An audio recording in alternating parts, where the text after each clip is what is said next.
Today we're going to do the fly stitch, but just as a quick note, I realized that I request that you do a straight stitch for stem number 1 here, and I never did explain a straight stitch. A straight stitch is just that, a stitch. So for stem number 1 right here, I'm going to add that straight stitch. Can't remember how tall it's supposed to be. When I'm wondering about that, I just look at the picture and go, okay, it's pretty short. So there's our straight stitch. Okay.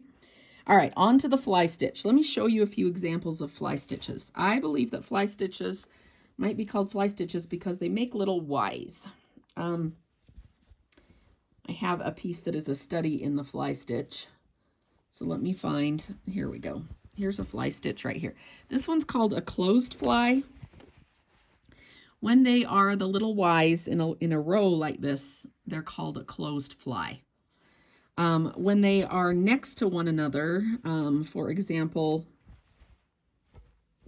these guys right here, when they're fly stitches the Ys next to each other like this, then that's just called a fly stitch. It could be called an open fly stitch, but in general, that's a fly stitch is when you see the Ys independent of one another, and when you see them stacked in a row like this, then that one is a closed fly stitch. So if the instructions say closed fly, you'll know you're doing them together, but often that open or closed part is left off and it just says fly stitch. So we are going to do fly stitch leaves on stem number 2. Now again, I would not mark these ahead of time, but I want you to see what I'm doing. I want you to understand what I'm doing rather than just watching it. So I'm going to go ahead and mark them so that you can see what I'm doing. Okay, we are going to come out. I think of flies mostly as that little V part. So we're going to come out on the left side of the V. We're going to go down on the right side of the V at the top. We're going to come out at the base of the V,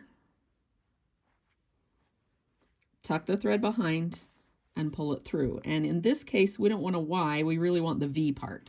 So you can see the Y there. How long this Y is depends on what look you're going for. If you just want it to be short, you'll just barely tack it down and it'll be more of a V than a Y. And on these, that right there is the fly stitch, but for these leaves, I went back and added one stitch, a straight stitch in the middle.